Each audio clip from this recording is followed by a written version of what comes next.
Bonjour, bonsoir plutôt d'ailleurs. Est-ce que vous pouvez me confirmer que vous m'entendez correctement? Merci. Parfait. On va attendre, hein, parce qu'il est 59. On va attendre un petit peu.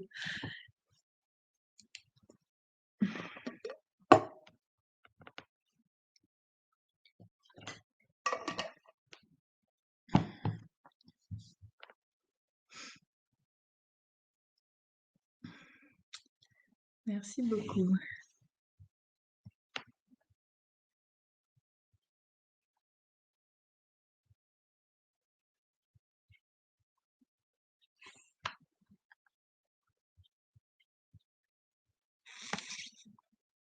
Très bien, je vous laisse le temps d'arriver. Alors, il est 20 heures, donc on va commencer. Ça va être assez dense ce soir, donc je vais essayer de tout faire passer en 1 heure. Je sais que quand je m'enflamme un petit peu, je peux aller très très très vite, donc n'hésitez pas à me faire un petit signe si je vais trop vite. Le replay, oui, normalement, tous ceux qui sont inscrits, vous le recevrez automatiquement. Ok? C'est une nouvelle plateforme que j'utilise là, que je n'ai jamais utilisée, donc j'espère que j'aurai pas de couac, mais je pense que ça ira. Pour tout ce qui est questions, alors comme d'habitude, je vais essayer de pas trop lire le chat pendant ma présentation parce que sinon je me perds un peu dans mes idées. Et du coup, je reviendrai sur les questions à la fin. Voilà, donc quand vous les posez, je remonterai à tout après et je reviendrai à la fin. Comme d'habitude, on évite tout ce qui est questions vraiment très personnelles parce que je peux pas me permettre de répondre là et surtout souvent c'est des situations dans lesquelles il va manquer pas mal d'éléments. Donc restez vraiment sur des questions plutôt généralistes. Voilà. Vous voyez bien le diaporama? Ok, impeccable. Alors on va y aller. Alors pour faire ce webinaire, je vais quand même juste citer mes sources, hein, parce que j'ai pas mal bossé pour ça. Donc il y a pas mal de connaissances que j'avais déjà, de mon expérience. Et sinon, je me suis appuyée sur le site du réseau Morphée, dont je reparlerai un petit peu après, amélie.fr bien sûr, tout ce qui est neurosciences et connaissances de jeunes enfants aujourd'hui, et sur deux personnes qui sont assez connues dans le monde de la petite enfance, qui s'appellent Héloïse Junier, qui est une psychologue, et Caroline Goldman, qui est une autre psychologue qui sont spécialisées dans l'accueil de jeunes enfants, qui ont des discours très différents sur ce qu'elles font. Donc voilà, je me suis beaucoup inspirée de tout ce qu'elles ont pu dire. Moi, je me représente pour ceux qui ne me connaissent pas. Donc, je m'appelle Anne. Je suis infirmière puéricultrice depuis un peu plus d'une dizaine d'années. En parallèle, je suis formée en naturopathie et en micronutrition, un petit peu en phytothérapie, donc c'est la médecine par les plantes. Et à temps plein, j'accompagne des crèches sur tout ce qui est lié à la santé de l'enfant pour un réseau qui s'appelle le réseau AMA, qui a entre autres AMA Campus, donc qui est une plateforme de formation. Et donc, je travaille pour AMA Campus et AMA Campus vous propose du coup ces webinaires-là une fois par mois. Alors, dans tout ce que je vais vous dire ce soir, déjà, il y a quelque chose qui est indispensable à avoir en tête, c'est que je ne vais jamais vous donner d'ordre ou vous dire faites comme ci, faites comme ça. Moi, je vais plutôt vous donner voilà, des indications qu'après vous adaptez à votre rythme et au rythme familial. D'accord? Moi, je vais juste vous donner peut-être les points de vigilance à vraiment avoir sur le sommeil des enfants, les choses à mettre en place quand vous avez des situations problématiques, ce qui est normal et ce qui ne l'est pas. Après, voilà, si votre enfant il dort suffisamment, qu'il est en pleine forme dans la journée, qu'il n'y a pas de complications particulières, ne vous prenez surtout pas la tête s'il ne rentre pas dans les besoins exacts qu'on donne en termes de sommeil chez l'enfant. Voilà, c'est aussi à adapter à votre situation. Ok. Comme j'ai énormément de choses à dire ce soir, je vous le dis aussi, je ne parlerai pas très précisément du sommeil de manière scientifique. Voilà, je ne vais pas parler des cycles du sommeil, de ce que le sommeil apporte exactement, parce que je pense qu'on va plus être sur du pratique ce soir. Si vous voulez savoir exactement ce que c'est le sommeil, vous allez sur Internet et il y aura plein d'infos très officielles. Mais ce qu'il faut vraiment avoir en tête, c'est que le sommeil chez l'enfant, c'est indispensable pour qu'il puisse grandir, non seulement physiquement, parce que l'hormone du sommeil est sécrétée la nuit, mais aussi psychiquement. Hein, ça lui permet la nuit de réintégrer tout ce qui s'est passé dans la journée et du coup de pouvoir avoir des capacités d'apprentissage par derrière, d'être assez serein dans la journée pour tout ce qu'il découvre. Donc le sommeil, vraiment indispensable chez le jeune enfant. Pareil, hein, pour tout ce qui est défense immunitaire, un enfant fatigué aura tendance à être beaucoup plus souvent malade. Donc il y a beaucoup de conséquences chez un enfant qui ne dort pas suffisamment. Alors, Déjà, on va reparler du terme apprendre à faire ses nuits. Voilà, on dit aujourd'hui, est-ce que l'enfant fait ses nuits? Alors, faire ses nuits, c'est un peu un mythe qu'on a aujourd'hui, parce qu'on a l'impression qu'un enfant fait ses nuits quand il dort de 19h30 à 8h30 du matin. Non, déjà, c'est pas si facile que ça. Et il y a vraiment quelque chose qu'il faut avoir en tête, c'est que on va souvent dire qu'on va essayer d'apprendre à l'enfant à dormir, d'apprendre à l'enfant à s'endormir seul. En fait, le sommeil, ça s'apprend pas, d'accord? C'est naturel, hein. Vous apprenez pas à respirer, vous apprenez pas à déglutir. C'est des choses qui se font naturellement, c'est des mécanismes réflexes de l'organisme, d'accord? Donc exactement pour le sommeil, c'est pareil, c'est tout à fait naturel, OK? Ce qui se passe aujourd'hui, dans nos sociétés à nous, c'est qu'on a une énorme pression par rapport au fait que, les mamans reprennent souvent le travail, assez tôt. Il y a l'entrée en collectivité aussi qui met un petit coup de pression sur, le fait que l'enfant doit dormir seul. Voilà, pas mal de choses et puis il y a toute la pression sociale qu'on connaît aujourd'hui, toutes les infos que vous trouvez à droite à gauche, les discours multiples que vous recevez.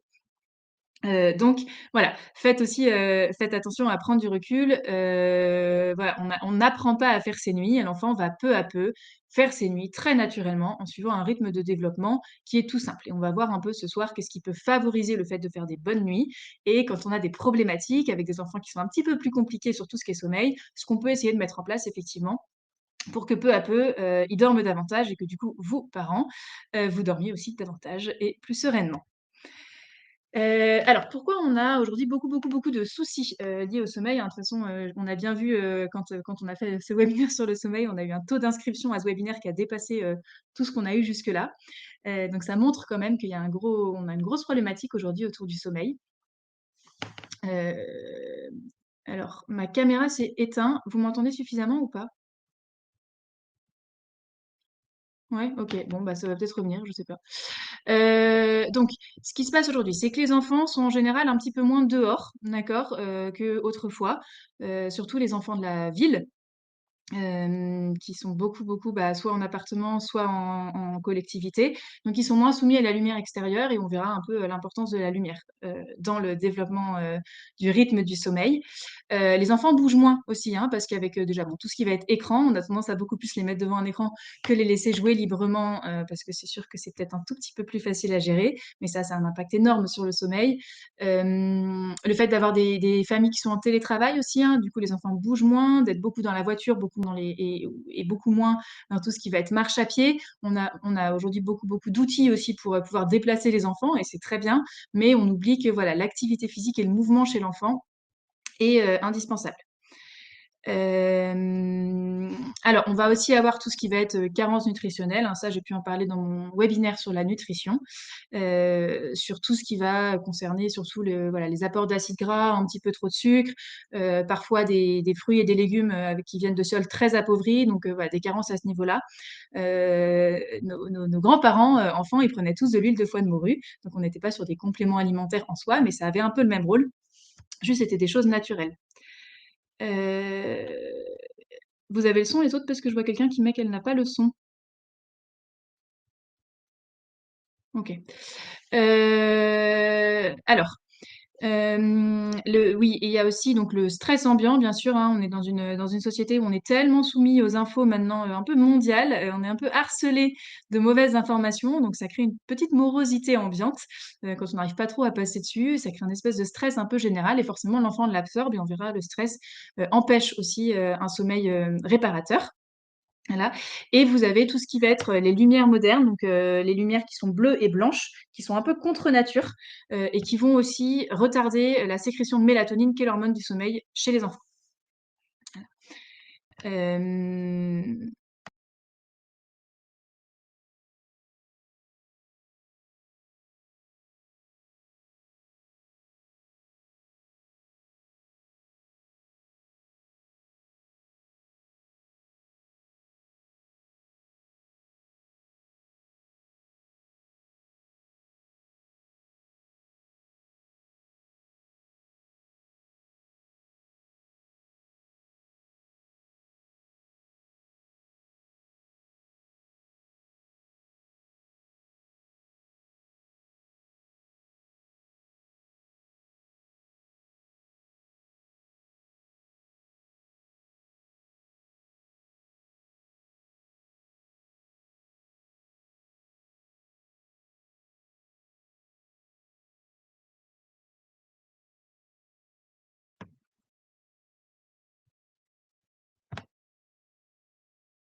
Est-ce que c'est mieux? Normalement, c'est revenu, oui. OK, très bien. Et ben écoutez, je suis désolée parce qu'en plus je suis au bureau, donc normalement la connexion est bonne, mais là, il y a eu un petit souci, pardon. On n'a pas de conditions météorologiques catastrophiques pourtant, donc j'espère que ça va pas se répéter. Voilà, donc je disais tout ce qui va être, vos habitudes familiales. Est-ce que vous décidez de faire du cododo, de mettre l'enfant dans votre chambre, dans la chambre à côté? Il y a pas d'avis sur la question. Vous faites ce que vous souhaitez en tant que parent, ce avec quoi vous êtes le plus à l'aise, d'accord? Ne vous forcez pas à faire quelque chose parce qu'on vous a dit de faire comme ça. Raccrochez-vous à ce qui vous fait plaisir en tant que parent, ce que vous avez envie pour votre enfant. L'enfant, il va le ressentir et c'est ça qui fonctionne, d'accord? C'est pas les avis à droite, à gauche. Hem Ensuite, donc pensez on va voir un peu, hein, comment sécuriser l'enfant, ça c'est très important pour pouvoir s'endormir, il faut être sécure, donc ça on en parlera beaucoup. Il faut se placer en tant que parent protecteur, hein, en parent fort qui vont bien, cadrer l'enfant pendant son sommeil, hein, qui vont sécuriser tout son sommeil et donc ce que je vous disais vraiment, il faut que vous soyez à l'aise avec ce que vous mettez en place pour votre enfant. Alors, de quoi parle-t-on? Donc je vous ai dit, je ne vais pas rentrer dans les détails de, ce que c'est que le sommeil, hem, parce que, on n'aura pas forcément le temps ce soir et que je vous ai dit, voilà, si vous voulez voir ce que c'est que le sommeil, vous allez sur, amélie.fr, là où j'ai trouvé cette image, qui vous donnera un peu plus de détails là-dessus. Ce que je veux que vous ayez en tête, c'est que l'organisation du sommeil se fait de la naissance à 3 ans, d'accord? Hein, à partir de ces 3 ans, l'enfant a un sommeil à peu près similaire à celui de l'adulte. Ce qui veut dire qu'en général, c'est de 0 à 3 ans qu'on va rencontrer, toutes les complications. Normalement, à partir de 3 ans, sauf les événements majeurs qui va perturber le sommeil de l'enfant, mais en tout cas dans une organisation naturelle, à partir de 3 ans, l'enfant va avoir des nuits plus longues, d'accord? Je ne vais pas dire faire ses nuits, parce que faire ses nuits, ce n'est pas dormir toute la nuit, mais en tout cas, il va avoir des nuits conséquentes comme un adulte. Hem, le concept de faire ses nuits justement, ça va être à partir de 4 mois. Ce qui veut dire que jusqu'à 4 mois, l'enfant, il n'a aucune, régulation jour-nuit, d'accord? Donc ça, quand vous avez tout petit, vous le voyez bien, hein, il se réveille, quasiment autant la nuit que le jour, et ça, c'est les 4 premiers mois de vie. Donc c'est aussi 4 premiers mois pendant lesquels on va avoir aucune prise de mauvaises habitudes ou de mauvais rituels, parce que l'enfant, à ce moment-là, n'est absolument pas régulé dans son rythme quotidien. L'environnement dans lequel va être l'enfant dans la journée sur beaucoup de points différents, va forcément impacter l'organisation de son sommeil.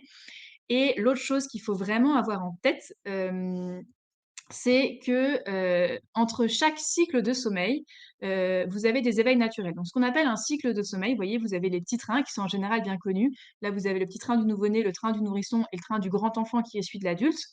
Un cycle, en gros, c'est le train et dans ce train, vous avez différents wagons, d'accord? Chaque wagon, c'est chaque type de sommeil et dans chaque type de sommeil, vous avez des fonctions qui sont un peu différentes, d'accord?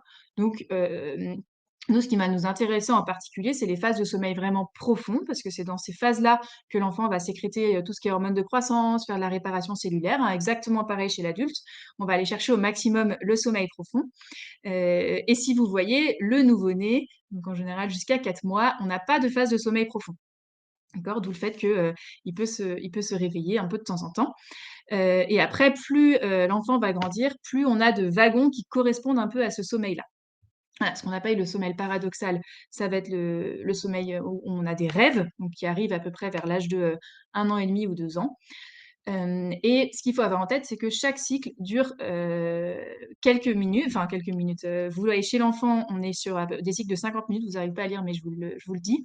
Chez le nouveau-né, on est sur 50 minutes, le nourrisson, on va être sur 70 minutes et chez le grand et chez l'adulte, on a des cycles de 90 à 120 minutes et donc ce qui est important à avoir en tête, c'est qu'entre chaque cycle, il y a des micro-réveils, d'accord? Adulte, enfant, entre chaque cycle, on a des micro-réveils et soit on se réveille complètement et après il faut se rendormir, soit on enchaîne directement sur le second cycle, d'accord? Donc c'est important d'avoir ça en tête parce que c'est les enfants, du coup, entre chaque cycle, vont avoir une capacité de réveil beaucoup plus facile.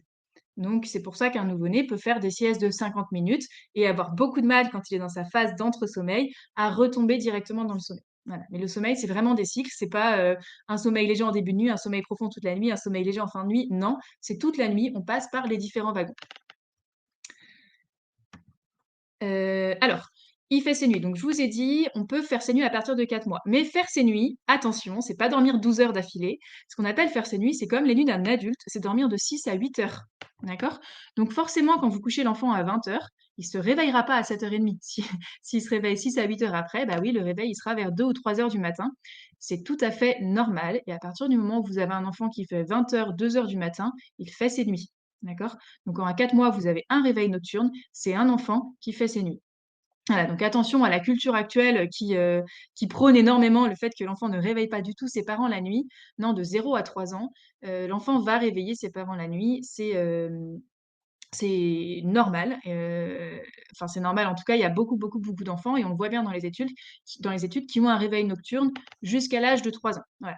Donc attention aussi, à avoir ça en tête, un réveil nocturne jusqu'à l'âge de 3 ans, c'est normal et si vous mettez tout, tout, tout, tout, tout, tout en place pour que ça arrive pas, ça finira par passer, ne vous inquiétez pas, mais jusqu'à l'âge de 3 ans, pas d'inquiétude. Ça paraît très long 3 ans quand on est un parent et qu'on est très, très fatigué, je sais, mais voilà, dites-vous que c'est tout à fait logique si ça s'arrête à partir de 3 ans.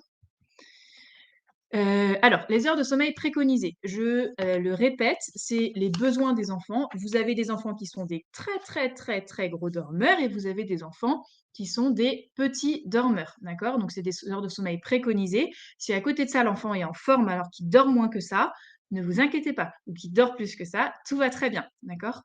Donc au moment de la naissance, on est en général sur un temps de sommeil qui est de 15 heures, de 15 à 17 heures par jour, hein, donc quasiment la totalité de la journée en fait. De 1 à 2 ans, on est sur 11 à 14 heures par jour avec une ou deux siestes, enfin voilà, soit juste une l'après-midi, soit une le matin, une l'après-midi. Et à partir de 3 à 5 ans, à partir de 3 ans, on est sur 10 à 12 heures de sommeil avec, plus ou moins des siestes et là, ça va vraiment dépendre des enfants. Il y a des enfants dès l'âge de 2 ans et demi, 3 ans, ils arrêtent complètement la sieste, ils font des petits temps calmes voilà, d'une demi-heure ou alors ils dorment juste 5 minutes et il y en a d'autres qui, à cet âge-là, font encore 2 heures de sieste, d'accord? Ça, c'est vraiment dépendant du développement des enfants, donc on ne compare pas avec l'enfant du voisin qui a le même âge, ça n'a absolument rien à voir, c'est vraiment une question de besoin. Ensuite, vers 10 ans, on est aux alentours de 10 heures de sommeil par nuit. Donc, c'est encore l'importance de les coucher tôt, hein, à cette heure-là, parce qu'ils ne font pas de sieste dans la journée à 10 ans. Sur les adolescents, on est en général sur 9 heures à 10 heures. Les écrans ne nous aident pas sur cette possibilité-là. Alors, important aussi d'avoir ça en tête. Les changements de sommeil, les changements de rythme de sommeil vont souvent apparaître, quand l'enfant rentre en collectivité, d'accord? Si l'enfant rentre en crèche ou chez l'ASMAT, il va avoir un rythme à la crèche ou chez l'assistante maternelle qui est complètement différent de celui qu'il a à la maison. Ce n'est absolument pas grave, c'est même tout à fait normal. L'enfant va aussi s'adapter aux nouveaux endroits dans lesquels il est, d'accord? Donc, n'en voulez pas à la crèche si elle n'arrive pas à tenir le rythme que vous mettez à la maison. Ça veut dire que votre enfant, il profite bien de la crèche et souvent d'ailleurs, il dort 2 fois plus à la maison du coup. Donc voilà, ça c'est logique, qu'un enfant n'ait pas le même rythme. Pareil, hein, quand il est hors du domicile, hein, quand vous partez en vacances, vous êtes en déplacement, il dormira pas forcément de la même façon. Et après, il y a tout ce qui va être bouleversement familial, donc l'arrivée d'un frère ou d'une sœur. Et après, voilà, tout ce qui va être déménagement, séparation, toutes ces choses-là. Donc, on va parler un petit peu des repères, mais c'est indispensable dans ces cas-là. Exactement pareil chez l'adulte, hein, quand vous avez un peu des bouleversements dans vos modes de vie, pour maintenir un sommeil de qualité, de garder des repères pour faire passer un message au corps. Euh, Très important aussi à avoir en tête, c'est l'heure du coucher qui prime, d'accord? Le sommeil avant minuit, il est extrêmement important chez les enfants et jusqu'à l'âge de 10 ans, on les couchera avant 21 heures, d'accord? On a beaucoup, beaucoup, beaucoup d'études qui montrent que les enfants couchés après 21 heures ont un risque beaucoup plus grand d'avoir un retard des apprentissages, de difficultés à se concentrer en journée. Il y a un gros risque d'obésité, alors ça, on l'a beaucoup vu aux États-Unis aussi. Voilà, donc vraiment, 21 heures, c'est l'heure maximale, d'accord? Donc si vous pouvez, 19h30, 20 heures, c'est top. Après, je sais que pour les parents qui travaillent, souvent c'est compliqué. Quand on récupère son enfant à 18 heures ou 18h30, le temps de rentrer et tout faire, c'est pas forcément évident. Mais voilà, retenez qu'il faut avant 21 heures que l'enfant soit couché et on va essayer de le coucher le plus tôt possible, d'accord? Tous ceux qui ont des enfants le savent, c'est pas parce que l'enfant se couche tard qu'il fait la grasse mat, normalement. Voilà, il y en a qui il y en a qui arrivent, mais en général, c'est pas ça. Il va pas forcément rattraper le matin le sommeil de la veille. Donc vraiment pensez à le coucher tôt. Le sommeil avant minuit, il est beaucoup, beaucoup, beaucoup plus intéressant que, que le sommeil du matin.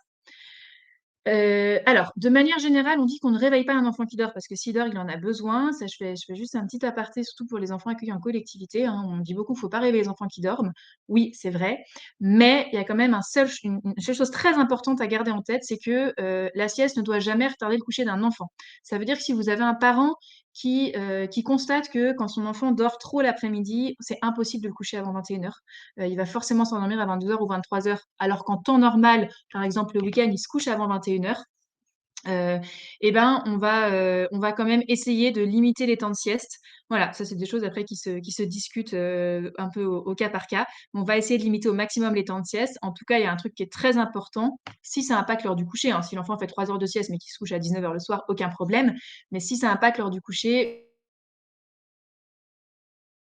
on essaye de réveiller toujours les enfants après 15h30, grand maximum le 15h30, et grand maximum 2 heures de sieste. Voilà. Après, on s'adapte aussi à l'enfant. Ça, c'est du cas par cas, mais c'est les situations dans lesquelles il peut y avoir besoin de réveiller un enfant qui dort.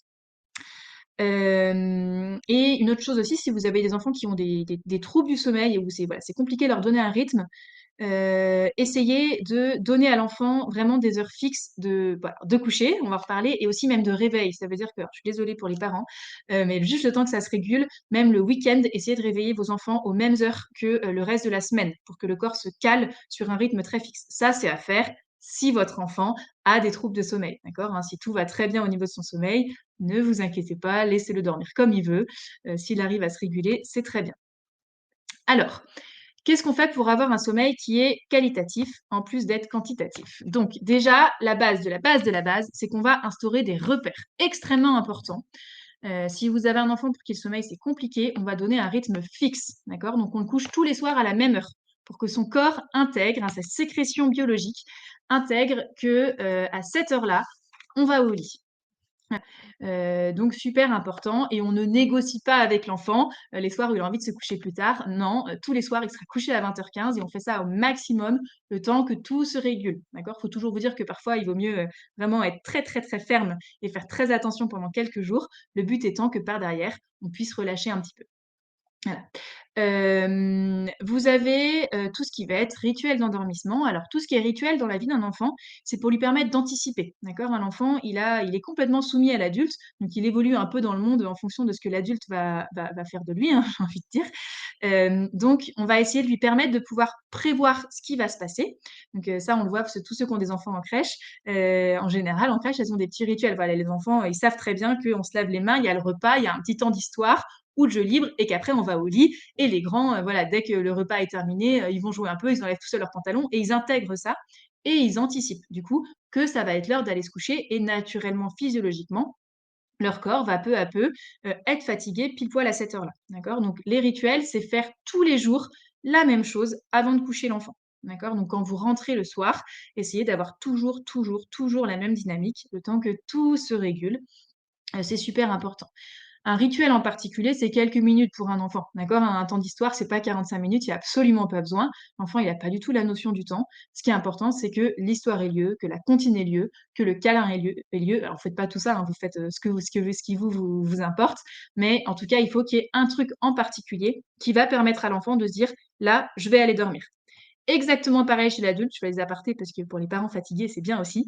Essayez de vous donner un petit truc le soir, alors en général, vous l'identifiez, un truc le soir qui fait que vous savez, si vous faites ça, vous allez mieux dormir. Voilà, parce que ça va être, lire une page d'un livre, je sais pas, faire un exercice de respiration, mais essayez d'instaurer un rituel pour que votre corps se prépare au fait que, juste après, vous fermez les yeux et c'est la nuit. Voilà.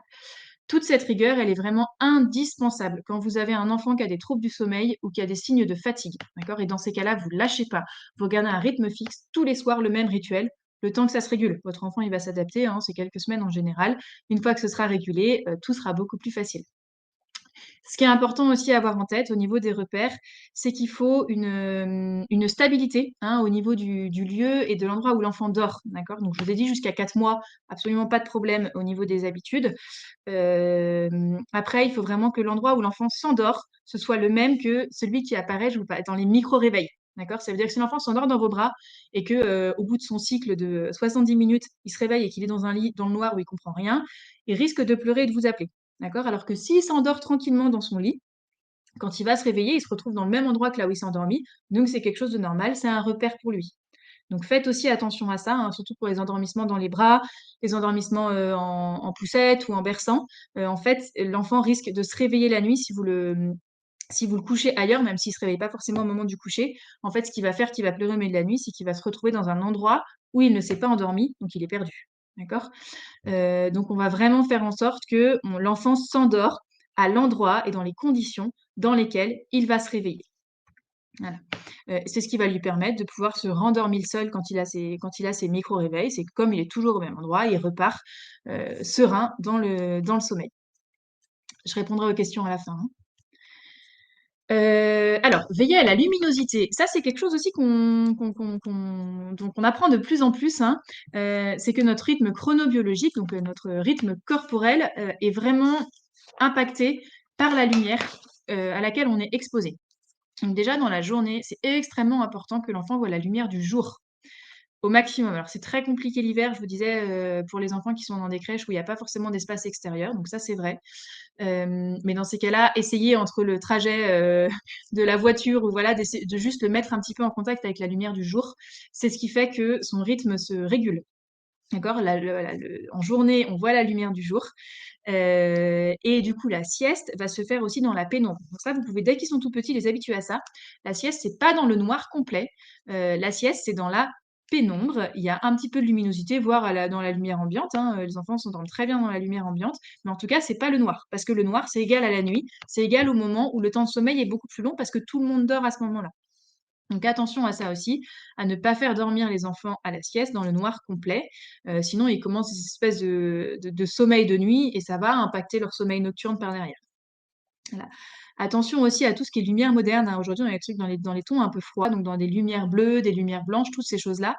Euh, c'est des lumières qui, tout comme les écrans, vont aller retarder la sécrétion de mélatonine, qui est l'hormone du sommeil. J'en parlerai juste après.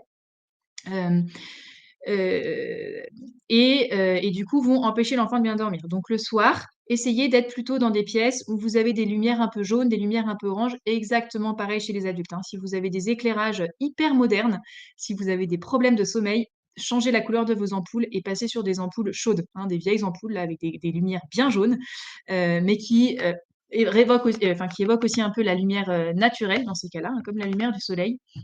Et ça va forcément impacter ensuite la sécrétion de mélatonine. Voilà. Donc attention chez les enfants. Le soir, les mettez pas avant le coucher. Voilà, commencez à baisser petit à petit les pièces dans lesquelles, enfin la luminosité des pièces dans lesquelles ils sont, et à éviter les lumières modernes. Si l'enfant a des troubles du sommeil, hein, s'il dort bien, encore une fois, ne révolutionnez pas toutes les lumières autour de chez vous. Il n'y a pas de raison. Voilà, tout ça, je dis ça quand vous avez un enfant qui a du mal à s'endormir. L'impact de l'exposition aux écrans, donc non seulement à cause de la lumière, mais aussi à cause de l'excitation, hein. Ça, les écrans, avant 3 ans, on évite. Mais alors le soir, c'est absolument proscrit. Mais quand je dis le soir, ça veut dire c'est à partir de 17 heures, parce que la sécrétion de mélatonine, c'est à partir de 17 heures. Donc 0, 0, 0 écran chez les enfants de moins de 3 ans, si problème de sommeil, à partir de 17 heures. D'accord? Et si pas de problème de sommeil, essayez de rester sur du zéro quand même. C'est mieux pour leur cerveau. La nuit, on essaye de faire dormir les enfants dans le noir complet. D'accord, hein, je vous disais, toujours pour essayer d'avoir cette régulation. Jour, nuit, jour, nuit. Je vois que ma caméra a encore disparu. Bon, dites-moi quand vous m'entendez plus, hein. Donc voilà, on va vraiment essayer de faire ça. Et les enfants, quand ils commencent à être un petit peu plus grands et qu'ils ont peur du noir, dans ces cas-là, vous pouvez mettre une petite veilleuse, mais la veilleuse, donc déjà, il faut que ce soit une lumière un petit peu jaune, hein, pas des grosses veilleuses qui envoient de la lumière partout dans la chambre, là, avec des super panoramas. Ça, c'est très bien pendant la journée, à la limite. Mais la nuit, voilà, juste une toute petite lumière pour les enfants qui ont peur du noir. Les enfants qui n'ont pas peur du noir, la veilleuse n'est pas du tout indispensable. Et en général, la peur du noir, c'est à partir de 2 ans. En général, les enfants, ça peut être avant, mais ce qui fait que normalement, jusqu'à 2 ans, la question de la veilleuse ne devrait pas trop se poser. Voilà, sieste dans la pénombre, je vous en ai parlé. Alors, au niveau de la température corporelle, ça c'est aussi important à avoir en tête, c'est que l'enfant ne peut pas dormir s'il a trop chaud. Donc on va faire très attention à la température de la pièce. On le voit bien, hein, l'été, quand on est en pleine canicule, les enfants ont énormément de mal à dormir. Euh, ils sont beaucoup plus nerveux, d'accord? Donc attention à maintenir une température de 19 à 20 degrés dans la pièce et on ne couvre pas trop les enfants. Alors bien sûr, il faut les couvrir un petit peu quand même, hein, le but c'est pas qu'ils aient trop froid, mais voilà, les emmitouflez pas comme s'ils étaient au pôle Nord. C'est important qu'ils aient une température corporelle qui soit basse pour dormir. Bien sûr, on va quand même chercher à sécuriser l'enfant. Donc pour les plus grands, on va leur mettre des couvertures vraiment qui les recouvrent complètement, hein. Pensez à ça quand vos grands passent dans des grands lits. Pensez à mettre un drap qui va complètement les recouvrir, d'accord? Parce que si ça bouge pendant la nuit, ils vont perdre un peu leur contenance, d'accord? Un enfant, pour être rassuré, il a besoin d'être de ce qu'on dit contenu, donc de se sentir sécurisé par des bords. Donc pour les plus petits, hésitez pas, s'ils ont du mal un peu à dormir dans un lit, à les coucher au bord du lit pour qu'ils aient un contact avec avec quelque chose de dur, d'accord? Donc voilà, vous mettez, la tête sur le haut, hein, comme bon ce bébé-là qui s'est tourné sur le côté, mais la tête sur le haut, le bord du lit sur l'épaule de l'enfant. Même dès qu'ils sont tout petits, ça va ce qu'on dit les sécuriser. OK? Et comme on évite tout ce qui va être, coussin nounours ou toutes ces choses-là pour tout ce qui va être, prévention de la mort subite du nourrisson, hein, le fait de le truc d'étouffement, c'est pour ça qu'on vous dit collez-les plutôt sur le bord du lit, ça va les contenir. Voilà, donc oubliez le réflexe, enfant tout beau au milieu du lit, tout parfait, qui dort comme ça. Je vous fais des gestes, mais en fait, je suis en train de me dire que vous ne me voyez pas, donc ça sert à rien. Collez-le bien au bord du lit, ça va le sécuriser et ça va le rassurer. Hem, alors, donc ce qu'on va aussi bien travailler au niveau du sommeil de l'enfant, c'est les hormones qui sont mises en jeu, pour le sommeil. Donc il y a 2 hormones principales à avoir en tête, c'est, le cortisol qui est l'hormone du réveil et l'hormone, sécrétée en cas de stress et un peu l'hormone de la vie et la mélatonine qui est l'hormone de la relaxation et du sommeil qui est sécrétée la nuit. C'est des hormones qui sont antagonistes, ça veut dire que l'une annule l'autre, d'accord? On ne sécrète pas les 2 en même temps. Quand il y en a une qui s'active, l'autre s'éteint. Donc, pour le soir, ce qu'on va vraiment chercher à faire, c'est avoir un bon niveau de mélatonine qui va durer toute la nuit et à réduire au maximum le cortisol. Ok, on va parler un peu plus de la mélatonine juste après. Le cortisol, c'est une hormone qui va être favorisée par le stress, énormément. D'accord. On parlera un peu plus du stress après. Tout ce qui va être excitation. Donc, l'excitation, je vous ai dit, hein, avec les sucres rapides chez les enfants, ça c'était mon dernier webinaire sur la nutrition. Exactement pareil chez les adultes, quand les sucres trop rapides le soir, ça excite tout le système physiologique. Les écrans, c'est hyper excitant. Et tout ce qui va être un peu stimulation la nuit et luminosité trop vive. Donc, c'est pour ça quand vous avez des enfants, par exemple, qui se réveillent la nuit et qui pleurent, plutôt que d'aller les prendre dans vos bras, de les réveiller, de leur parler, mais restez juste à côté. Vous posez une main sur eux, vous parlez pas forcément, vous les accompagnez et on évite de les restimuler, d'accord? Parce que forcément, si vous allumez la lumière, vous restimulez l'enfant, ça va réactiver leur niveau de cortisol, rebaisser leur niveau de mélatonine, ils vont avoir un peu plus de mal à s'endormir. Donc voilà, donc dans ces cas-là, vous restez à côté, vous les rassurez et vous évitez de trop leur parler, trop allumer la lumière. Je vous souhaite une présence qui est là pour les contenir. Alors, la mélatonine du coup qui est, je vous disais l'hormone du sommeil, donc qui est inhibée par le cortisol, d'accord? Le cortisol qui est favorisé par le stress, le sucre et tout ce qui va être excitation. C'est l'hormone de la sérénité, elle est souvent déficitaire en cas de dépression ou d'anxiété. Voilà, donc je vous disais aussi, hein, par rapport au stress, quand vous avez des enfants qui viennent de vivre soit des événements pas forcément évidents, hem soit, enfin voilà, quel que soit ou des adultes, hein, qui ont pas trop le moral, on a souvent un déficit en mélatonine.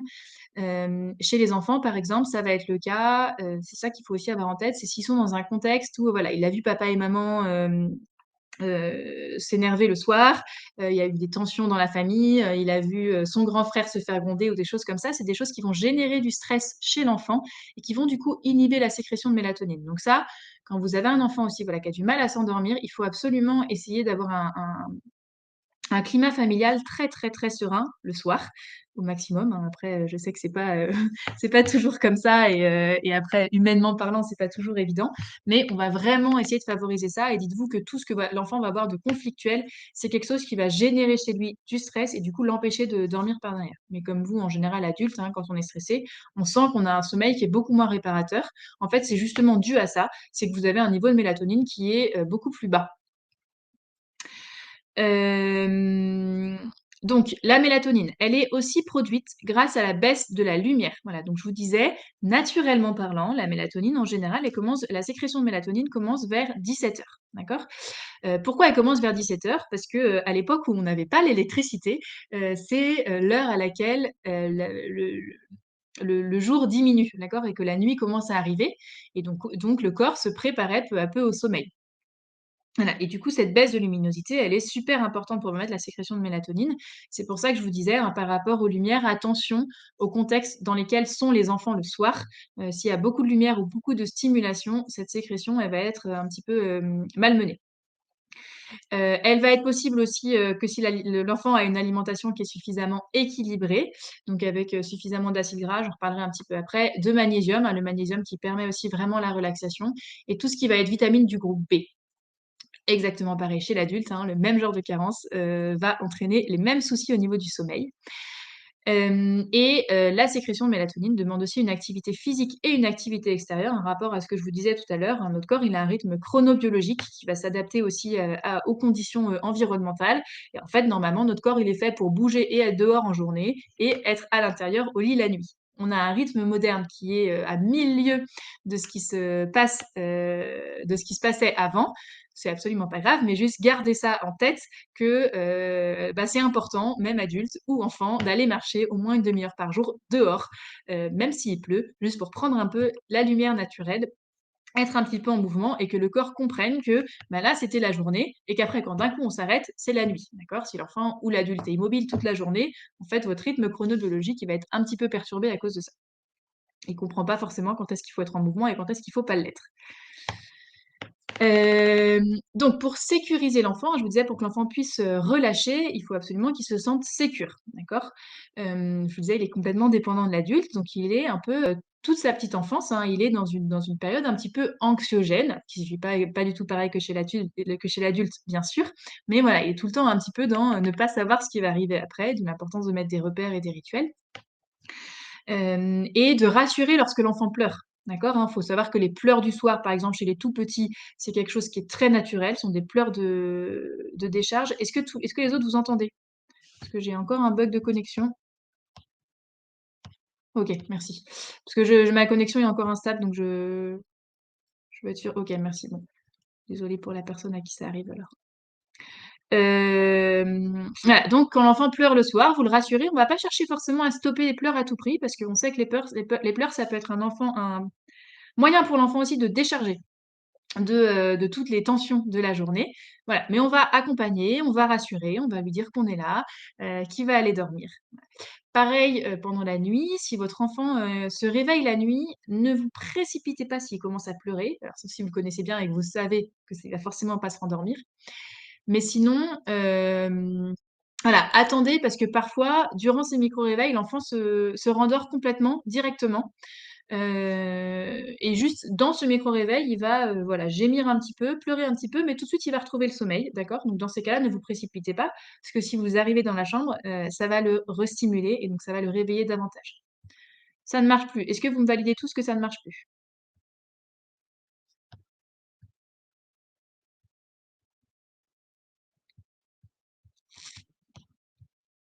OK. Bon, bah, je suis désolée, mais c'est parce que je pense que c'est une nouvelle plateforme, donc je verrai avec, Ama. OK. Bon, je continue du coup. Hem Voilà, donc je vous disais, voilà, lorsque l'enfant a besoin d'être rassuré, le soir, on va vraiment essayer de le stimuler le moins possible. Donc on pose une main sur lui, on va le bercer doucement, on peut juste rester à côté, hem, mais on va l'accompagner sans le stimuler. Alors, ce qui est aussi important pour sécuriser l'enfant, ça va être tout ce qui est câlin, d'accord? Les câlins, le fait de prendre l'enfant dans les bras, le contact physique, ça va favoriser la sécrétion d'ocytocine, qu'on connaît bien pour, tout ce qui est, lié à l'accouchement ou, à l'allaitement. Mais en fait, ça a aussi un autre intérêt, c'est vraiment une hormone qui est apaisante, d'accord? Et qui va diminuer le stress et l'anxiété. Hem et donc hésitez pas le soir, voilà, à faire un gros câlin à l'enfant avant de le coucher, ou pareil quand il pleure beaucoup, prenez-les dans vos bras. Ça va les aider à voilà, souffler un peu de tout ce qu'ils ont pu vivre dans la journée. Les autres, vous me confirmez bien que vous avez toujours, de la connexion, hein? OK. Vous me ferez un gros signal d'alarme si d'un coup plus personne n'entend rien. Alors, des petits points de vigilance à garder en tête. Oui, mais pas d'image, mais vous voyez le diapo? Ceux qui mettent pas d'image? Ok. Dans ma tête, on s'en fiche, hein. L'important, c'est le diapo. Alors, attention à tout ce qui va être un peu les mauvais rituels d'endormissement. Donc, on va éviter après 4 mois. Donc, je vous disais, avant 4 mois, pas de souci. On va éviter après 4 mois les endormissements au biberon. D'accord? Donc là, je ne parle pas des bébés allaités. Les endormissements au biberon, on va les éviter parce qu'on sait qu'on a un risque dans ces cas-là de carie précoce chez ces enfants-là. Et surtout, ça peut les habituer à avoir besoin de se rassurer avec la nourriture. Donc, entraîner un peu à plus long terme des troubles alimentaires ou des choses où l'enfant a besoin de se rassurer avec l'alimentation. Je ne sais pas s'il y en a parmi vous qui, dès qu'ils sont stressés, ont besoin de manger du chocolat. Voilà, on va essayer d'éviter ça, de dire que voilà, l'enfant, pour qu'il s'endorme, il n'a pas forcément besoin de manger. D'accord? Pour les bébés allaités, on est sur quelque chose qui est vraiment différent. Vous pouvez essayer de ne pas les endormir au sein à partir de 4 mois. Après, en général, pour les rendormir dans la nuit, en fait, le lait maternel, il est beaucoup plus riche en mélatonine la nuit, donc il y a un processus physiologique aussi assez bien fait, qui fait que l'enfant va souvent réclamer davantage en milieu de nuit parce qu'il va avoir besoin de cette mélatonine. Donc on est vraiment sur un rythme un petit peu différent pour les bébés allaités. Mais pour les bébés qui sont au biberon, à partir de 4 mois, on évite l'endormissement au biberon. OK? Donc heu, donc le biberon, ça va être, un petit peu avant le coucher, en tout cas en dehors du lit. Ça peut être dans les bras, hein, ça peut être le rituel du soir, voilà, dans les bras avant d'aller au lit, pendant le câlin, mais après une fois que l'enfant est dans le lit, le biberon, il reste en dehors du lit. Attention à tout ce qui va être excitant dans les rituels, d'accord? Donc dans les rituels, on met pas tout ce qui va être, les livres musicaux, si c'est des il y a des voilà, on a aujourd'hui des super, choses qui vont, projeter des images un peu au plafond ou des mobiles comme ça qui font des lumières. Heu, attention à ce que ce soit pas trop stimulant pour les enfants, d'accord? Voilà, attention au bruit, attention à la luminosité, attention à toutes ces choses-là. Et après tout ce qui est bruit blanc, alors c'est quelque chose qui vient un peu plus en plus à la mode, donc les bruits blancs pour ceux qui connaissent pas, c'est quand on va mettre un bruit, de fond, type, le bruit de la machine à laver, un bruit d'aspirateur, un bruit très, très, très, très stable qui ne bouge pas.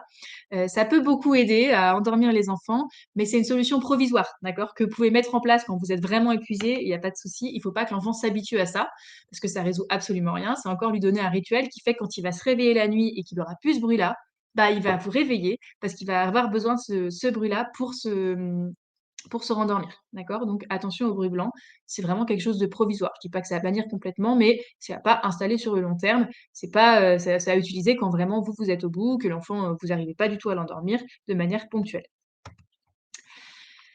Pour tout ce qui est alimentation, donc l'importance des oméga 3, hein. Les oméga 3, c'est des acides, gras qu'on va trouver dans certaines huiles, type, l'huile de lin, l'huile de noix, l'huile de colza, hein, qui est pas très chère. Et tout ce qui va être petits poissons gras, surtout donc les sardines, hein, en tête de ligne, c'est très, très, très important dans ce qu'on appelle le rythme circadien. Le rythme circadien, c'est votre rythme physiologique, d'accord? C'est un rythme qui est fait sur 24 heures. Notre corps, il est programmé pour fonctionner sur 24 heures. Il est programmé pour être réveillé en journée et dormir la nuit. Et donc, pour favoriser toutes ces simulations hormonales qui vont permettre ce rythme-là, il faut absolument un bon taux d'oméga 3. Et l'oméga 3 a une énorme, énorme, énorme influence, hein, au niveau du cerveau sur la sécrétion des hormones qui vont aider la régulation de tout ça, d'accord? Donc on arrête de bannir le gras, même en cas de régime minceur ou de je sais pas quoi. Le gras, c'est extrêmement important, le bon gras, hein, les oméga 3, c'est extrêmement important pour que le corps fonctionne correctement. Par contre, on va faire attention à tout ce qui est sucre rapide. Les sucres rapides, donc ça va être les farines blanches, les gâteaux avec, du sucre blanc, les barres chocolatées, les céréales pour les enfants, toutes ces choses-là. Mais on va le soir favoriser ce qu'on appelle les glucides complexes. Donc les glucides complexes, c'est, en gros les féculents, d'accord? Dans l'idéal, les féculents complets, parce que dans les féculents complets, on va avoir 2 avantages. Il y a énormément de vitamine B. Or, je vous disais pour la sécrétion de mélatonine, les vitamines B, c'est très important. Et en plus, les glucides, ça va favoriser le passage d'un acide aminé qu'on appelle le tryptophane, d'accord? Donc ça, c'est, un peu scientifique, mais en gros, c'est un acide aminé qui va permettre, la fabrication de la mélatonine par derrière, le tryptophane, d'accord? Sauf que ce tryptophane, pour être correctement absorbé par l'organisme, il a besoin de sucre, OK? Donc c'est pour ça que souvent, c'est la ligne d'après, on va, prôner des goûters un petit peu plus sucrés vers 16 heures. Hein. Chez les enfants, c'est vraiment un réflexe. Et le soir, on va être sur des glucides complets, donc plutôt voilà, pas du sucre rapide parce que ça excite, mais en tout cas quand même du sucre qui est plus compliqué à digérer. Donc on appelle ça des glucides complexes. Ça va être tout ce qui va être féculent. Essayer de passer sur du semi-complet ou du complet. Le soir, c'est bien mieux. Au goûter, donc j'ai mis la banane. La banane, et le chocolat noir, hein, pas le chocolat au lait ultra sucré, mais le chocolat noir, donc pour les plus grands, hein, plutôt à partir de 3 ans, parce qu'avant c'est un peu fort pour eux. C'est des aliments qui sont extrêmement riches en magnésium, et le magnésium, c'est quelque chose qui aide énormément la relaxation, d'accord? Donc pareil, un enfant qui a des problèmes de sommeil, s'il aime bien la banane, ne forcez pas s'il aime pas, mais s'il aime bien la banane, n'hésitez pas à lui en donner à l'heure du goûter, donc vers 16 heures ou 17 heures, qui est l'heure à laquelle notre corps commence à sécréter la mélatonine pour se préparer au sommeil. Ça va aller aider cette sécrétion-là, ça va aider à la relaxation du soir. Voilà. Et ensuite, donc riz complet, je vous en ai parlé. Tout ce qui est produits laitiers, parce que dedans, vous avez aussi pas mal de vitamine B, mais vous avez surtout la vitamine D, hein, qui est bien connue et qui est très importante aussi pour l'endormissement, et qui est riche aussi en tryptophane. Je vous disais, le tryptophane, c'est ce qui va permettre la fabrication de la mélatonine par derrière. Et le tryptophane, votre corps ne le fabrique pas tout seul, il doit être apporté par l'alimentation. Vous en avez aussi dans les œufs, vous en avez beaucoup dans la viande blanche, dans les poissons ou dans les fruits à coque. Voilà. Autre chose aussi à bien garder en tête, ça va être l'importance du microbiote, d'accord? Hein, le microbiote, c'est la flore intestinale de l'enfant, d'accord? Donc quand un enfant a des antibiotiques, c'est important après de lui donner des probiotiques. Voilà. Je suis vraiment désolée pour les personnes qui ont rien. Non, mais moi c'est bien écrit hein, que j'ai une connexion instable, donc je suis pas étonnée qu'il y en ait pas de réseau, mais voilà, donc après une prise d'antibiotiques chez l'enfant, on fait automatiquement une cure de 3 semaines de probiotiques, d'accord, que vous prenez en pharmacie. Je vous donne pas de marque, vous avez la pharmacie d'à côté de chez vous. Il y a énormément de produits aujourd'hui, important pour reflare la flore intestinale de l'enfant. Alors, je vais faire comme tout à l'heure, je vais couper ma vidéo et mon micro. Vous allez-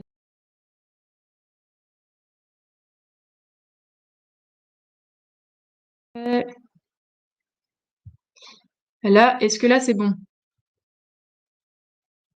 Ok, bon, je suis désolée, je sais pas du tout ce qui se passe parce que ma connexion elle est bonne et c'est juste sur la plateforme sur laquelle je te parle là qu'ils mettent des problèmes. Bref, voilà, souci informatique et comme je suis pas une pro, c'est c'est tout de suite beaucoup plus compliqué à gérer. Donc voilà au niveau de l'alimentation. Alors déjà, il y a aucun aliment qui fait dormir, d'accord? Donc il y a plein de choses à mettre en place pour essayer de favoriser le sommeil. Bien sûr, il n'y a pas d'aliment qui fait dormir, ce serait beaucoup trop facile. Mais si vous avez un enfant ou un adulte hein, qui a des gros troubles du sommeil, en tout cas, c'est vraiment des pistes à explorer. C'est comment avoir un rythme alimentaire qui va favoriser le sommeil, voilà, sans jamais rentrer dans un truc hyper draconien. Juste ne l'oubliez pas, l'alimentation, ça a un impact sur tout notre fonctionnement et du coup sur le fonctionnement de l'enfant au niveau régulation du rythme chronobiologique. Donc, il faut bien avoir en tête que l'enfant, il a besoin d'être contenu et sécurisé hein, pour pouvoir dormir. Je vous en ai parlé un petit peu. Donc, attention quand les enfants sont un peu plus grands à tout ce qui peut faire peur. Des miroirs dans la chambre des enfants, si la chambre n'est pas complètement noire, la nuit, ça peut renvoyer des figures qui peuvent faire un peu peur. Pareil, hein, en dehors de leur doudou, parfois il y a des gros nounours qui vont faire peur aux enfants la nuit. D'accord? Donc quand vous avez un enfant qui a des réveils un peu inexpliqués ou des cauchemars un peu inexpliqués, essayez de retirer peu à peu des choses de sa chambre, hein, les unes après les autres, pour voir s'il n'y a pas quelque chose qui, la nuit, lui donne des frayeurs, qui d'un coup prend une forme complètement absurde et qui le fait peur. Voilà. Une autre chose aussi très importante à garder en tête, c'est pour que l'enfant se sente sécurisé et rassuré la nuit, il est extrêmement important que ses parents lui donnent un cadre en journée, d'accord? Donc, vraiment pouvoir euh, montrer à l'enfant que vous allez l'accompagner dans ses découvertes, l'accompagner dans son développement, l'accompagner dans ses émotions, mais qu'il y a des choses dans lesquelles il va se mettre en danger, que là, vous serez là pour pouvoir mettre la limite. D'accord? Donc, c'est lui apprendre les règles sociales, voilà, et pas laisser l'enfant faire tout ce qu'il veut à la maison. Non, il y a un cadre. Voilà, je vous disais aussi hein, par rapport à l'heure du coucher. Ne négociez pas avec votre enfant le soir. C'est vous les parents, vous décidez de l'heure du coucher. C'est ce qui va faire que l'enfant se sent protégé. D'accord? Hein, si l'enfant se sent surpuissant par rapport à ses parents, en fait, comme en vrai, il n'est pas du tout surpuissant parce que si vous laissez tout seul chez lui à moins de 3 ans, en fait, il peut rien faire. Hein, il peut pas se coucher tout seul, manger tout seul, aller aux toilettes tout seul. D'accord? Donc, il a vraiment besoin de se sentir que ses parents sont là pour l'accompagner, pour le guider et pour veiller à ce qu'ils soient en bonne santé, d'accord? Donc en journée, on donne un cadre, d'accord? Tout en l'accompagnant bien sûr, hein, avec bienveillance, dans son moment, dans ses émotions, mais voilà, montrer que vous savez où poser les limites. Voilà, vers 3 ou 4 ans, alors là, je vous cite juste un exemple, c'est Caroline Goldman qui en parlait dans un de ses podcasts sur le sommeil que j'ai trouvé assez intéressant. Voilà, elle disait par rapport à tout ce qui est peur, au moment du coucher de l'enfant, quand l'enfant se couche et qu'il a peur du loup, peur des sorcières, peur des voleurs. Elle disait plutôt que de dire à l'enfant: «Mais non, faut pas avoir peur, ça existe pas», de dire: «Mais tu sais bien, on est dans la maison, si la sorcière arrive, t'inquiète pas, on va la recouvrir de farine, on va prendre son balai, on va lui taper sur la tête, elle va partir en courant et tu sais très bien que tant que papa et maman sont là, tu ne crains rien». Voilà, et je trouvais que ça permettait aussi d'aborder les peurs de l'enfant d'une façon un petit peu différente et du coup de voilà, de rendre un peu plus ludique les peurs qu'ils peuvent avoir, et ce qui fait qu'en fait, l'enfant va juste s'endormir en ayant l'image un peu souriante de la sorcière couverte de farine qui part en courant parce que papa et maman l'ont aidé à la chasser. Donc ça, c'était une approche que je trouvais aussi, intéressante, plus que: «Mais non, ne t'inquiète pas, les sorcières, ça n'existe pas». Non, on peut dire que ça n'existe pas et on va essayer de rendre un peu plus, ludique et de jouer un petit peu avec la peur. Mais en disant en parallèle, bien sûr que ça n'existe pas, hein, et que de toute façon, même si ça existait, il a rien à craindre puisque, voilà, même s'il y a un voleur qui arrive, papa et maman sont là. Voilà, donc ça, c'est quand vous avez des enfants qui ont des vraies peurs au moment du coucher. Alors, un petit point quand même par rapport à tout ce qui est prévention du syndrome du bébé secoué, ça, c'est quand vous avez des enfants qui pleurent énormément, énormément, énormément et que vous êtes à bout, hein. Chez les tout petits, ça peut vraiment être le cas, après surtout dans les quelques mois qui vont suivre l'accouchement, quand en plus la maman elle est fatiguée parce qu'elle doit se remettre de tout ce qui s'est passé et que l'enfant peut beaucoup pleurer. Toutes les techniques sont bonnes pour éviter de trop, bercer l'enfant, d'accord, hein? Le bébé secoué, c'est un enfant qui est bercé trop fort et on va faire bouger, sa boîte crânienne, d'accord? Donc ça crée des lésions irréversibles sur le cerveau. Donc dans ces cas-là, vous êtes autorisé à endormir votre enfant au biberon, à le mettre devant la télé, à faire ce que vous voulez, tant que c'est ponctuel et que ça permet juste de ne pas secouer son bébé trop fort.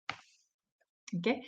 Voilà, et sinon vous passez le relais, vous le mettez, dans son lit et vous allez marcher. Voilà, vous vous éloignez, mais tout est autorisé à partir du moment où ça vous évite de secouer le bébé, d'accord? À partir du moment où c'est pas des rituels que vous allez mettre en place tous les soirs, mais juste faites attention à ça. Si vous bercez un enfant trop longtemps, au bout d'un moment, on se rend plus forcément compte de la force de son bercement quand on n'en peut plus parce qu'on a la tête prise par les pleurs de l'enfant, qu'on se sent complètement démuni parce qu'on n'arrive pas à le calmer, on va avoir tendance à le bercer de plus en plus fort et là, attention. OK? C'est surtout vrai ça chez les tout petits, mais bon, de toute façon, quand ils grandissent, après, ils sont un peu lourds et on a du mal à les bercer pendant très longtemps. Alors, on va faire un petit rappel quand même sur tout ce qui peut être pathologique et du coup entraîner des problèmes au niveau du sommeil.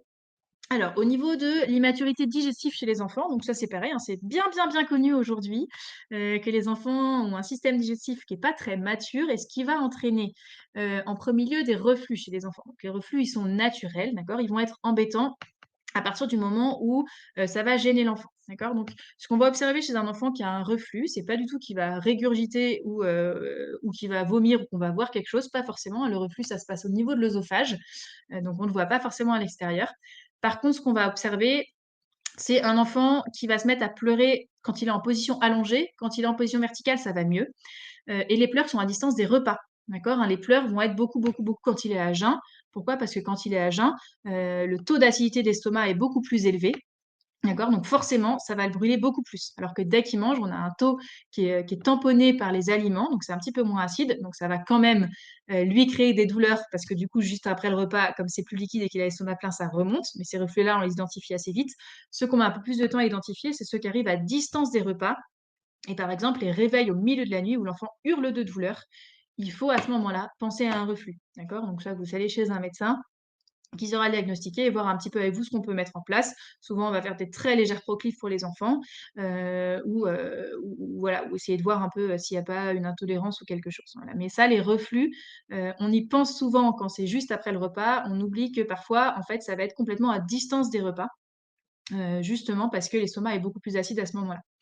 Vous avez aussi les coliques qui peuvent créer des douleurs pendant la journée avec un enfant qui se tortille, un enfant qui a beaucoup de gaz ou qui est ballonné. Donc ça, c'est pareil, ça peut impacter le sommeil.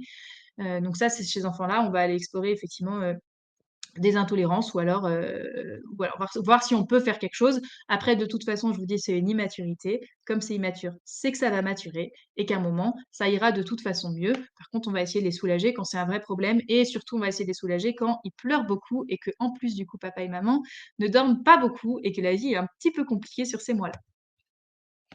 Les troubles chez les plus grands, donc on va voir les cauchemars. Les cauchemars, ça apparaît en général entre 1 et 2 ans. C'est souvent en milieu ou en fin de nuit. L'enfant va se réveiller en pleurant, mais il est consolable, d'accord? C'est-à-dire qu'il va vite revenir à lui et une fois que vous êtes là, il arrive à se caler dans vos bras, à dire un petit peu ce qui s'est passé.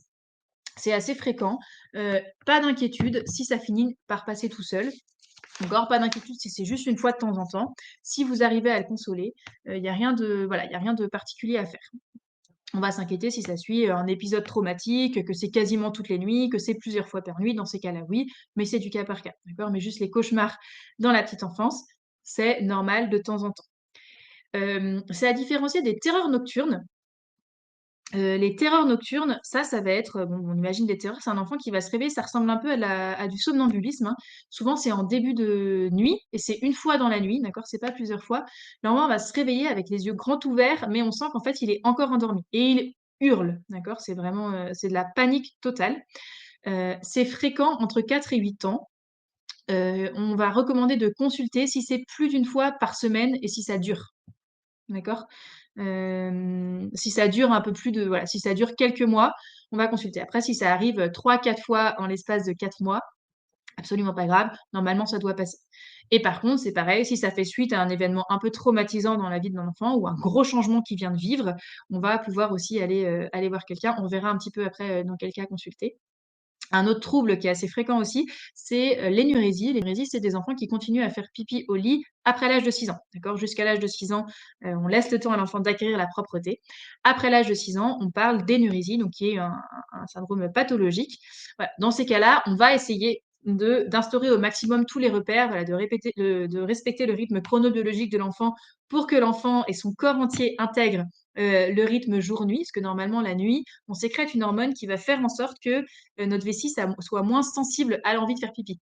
D'accord? On a une hormone qui s'appelle la vasopressine qui va faire en sorte que la nuit, on n'ait pas envie d'aller aux toilettes. D'accord? Donc, ce qu'on va faire, c'est essayer de réguler l'enfant au maximum dans son rythme chronobiologique pour que cette hormone-là soit aussi fabriquée la nuit. Voilà. Quand ça dure, qu'on a essayé de mettre tout ça en place, qu'on a mis les repères, mis les rituels, sécurisé l'enfant, mis la contenance, tout ce qu'il fallait.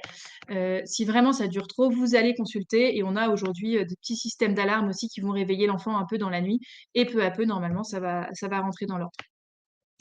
Les autres troubles qu'il faut explorer, mais je ne peux pas parler de tout ce soir, parce qu'on n'a absolument pas le temps, l'apnée du sommeil chez l'enfant. Ça, il faut aussi aller consulter, hein, s'assurer qu'il n'y a pas des choses à mettre en place, ou des malformations, qu'il faut soigner. Et il y a tout ce qui va être aussi syndrome des jambes sans repos. Donc ça, c'est plus, je vous dis, je ne vais pas trop rentrer dans les détails parce que j'ai pas le temps. Alors, d'autres petits coups de pouce. Quand je vous parle de coups de pouce, ça ne veut pas dire que je veux remplacer les somnifères par des méthodes naturelles, c'est absolument pas vrai. On va éviter à tout prix déjà d'avoir besoin d'avoir recours à ça, hein. On va essayer en instaurant des repères et en donnant un bon rythme journalier et quotidien, ça devrait normalement suffire à ce que tout rentre dans l'ordre.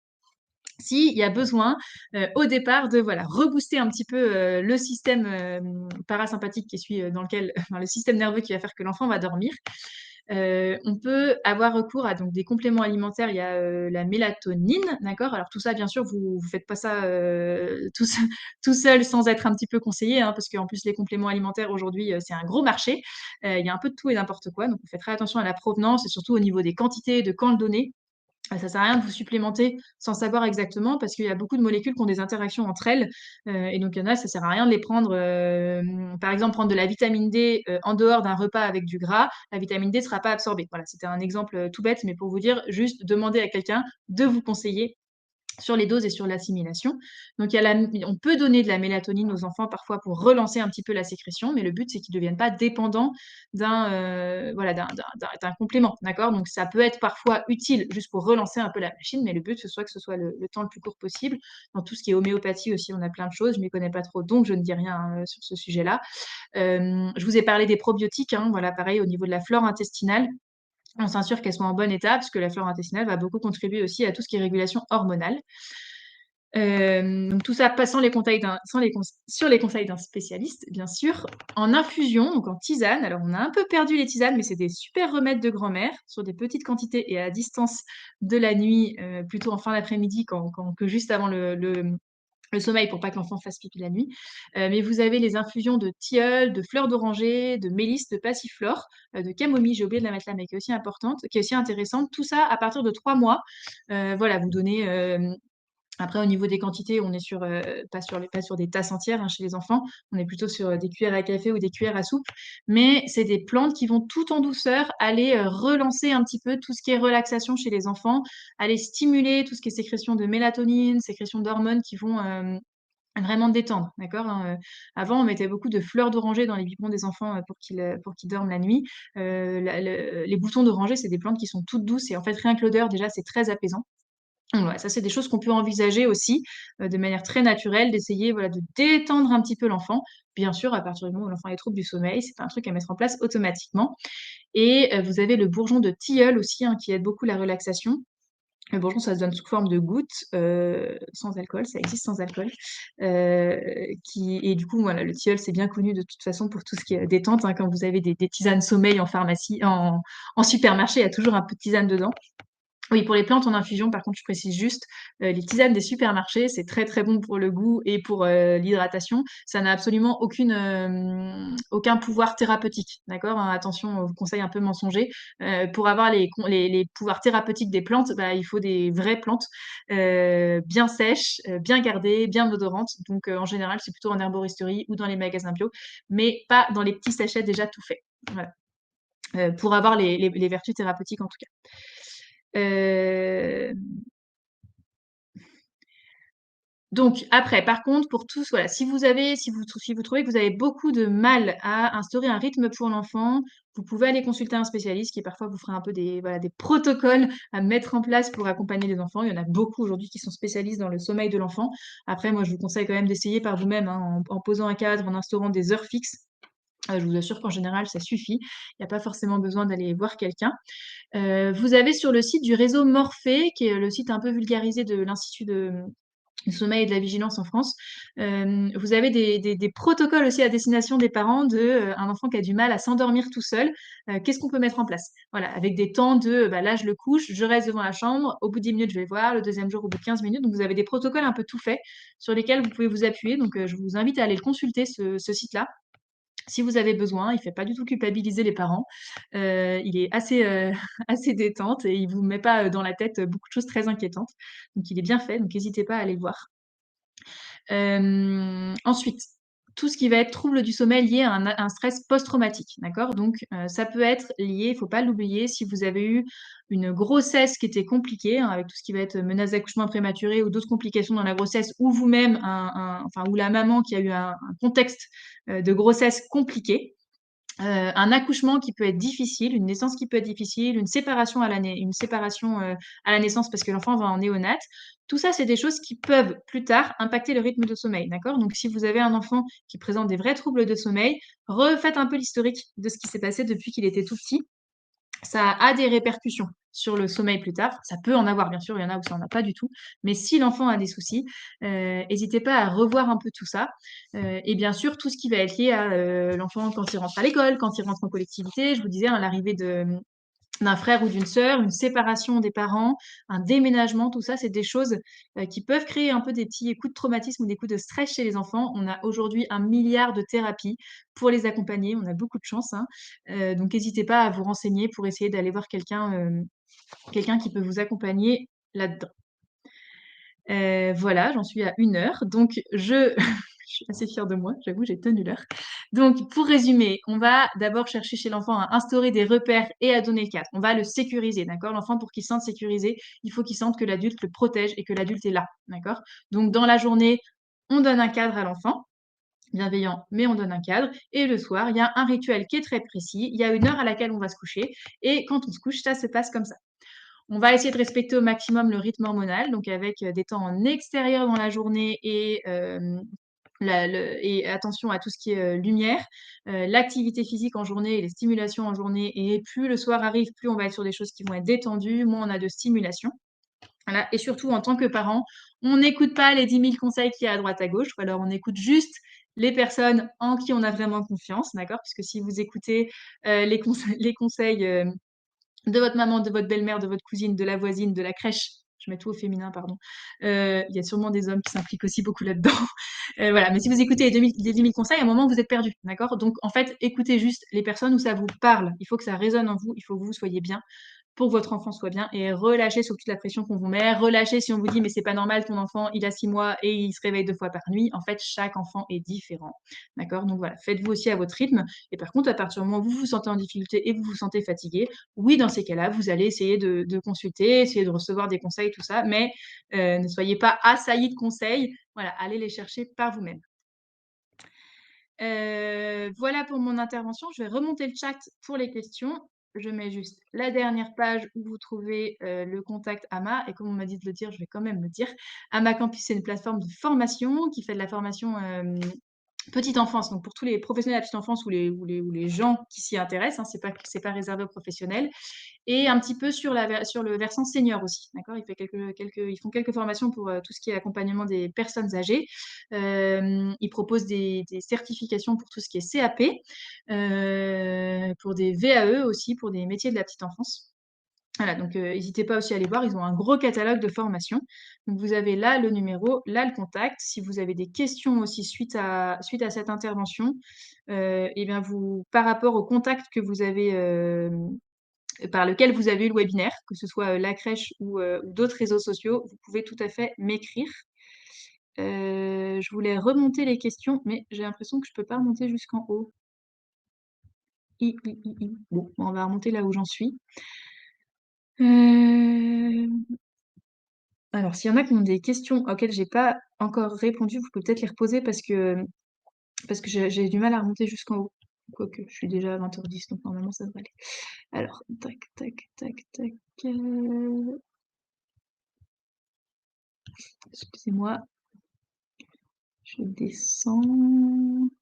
Alors, des astuces pour que le bébé s'endorme sans les bras. Je suis désolée de vous le dire, mais c'est l'habituer à ne pas s'endormir dans les bras. Ça veut dire, on fait un gros câlin, on le rassure, on le prévient qu'il va être mis dans son lit, on le met dans son lit.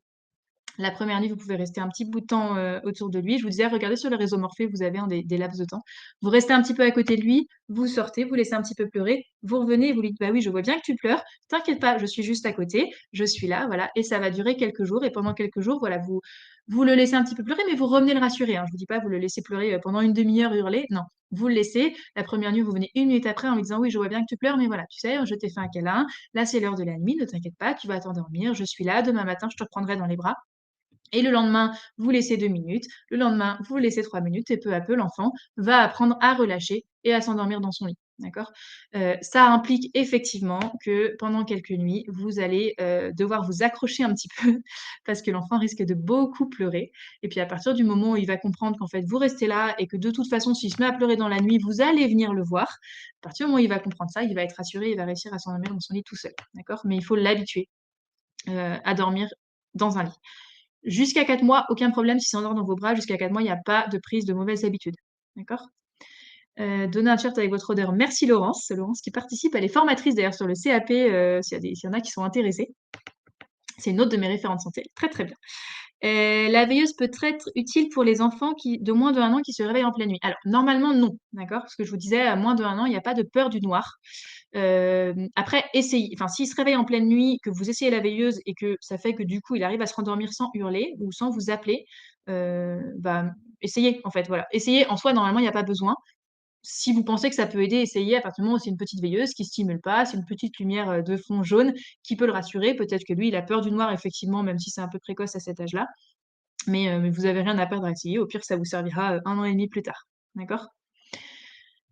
Alors, les couvertures lestées, c'est une super invention, mais qui normalement ne sont pas utiles pour un enfant qui se développe correctement. Voilà, c'est quelque chose qu'on va donner à des enfants qui peuvent avoir des troubles un peu du développement, avec de l'hyperexcitation, voilà, qui sont en hyperstimulation permanente. Ce qu'on appelle les couvertures lestées, pardon, c'est des couvertures qui sont un petit peu alourdies. D'accord, hein, c'est des draps où quand on va poser sur le corps, ça Ça appuie un petit peu sur l'enfant pour trouver ce besoin de contenance.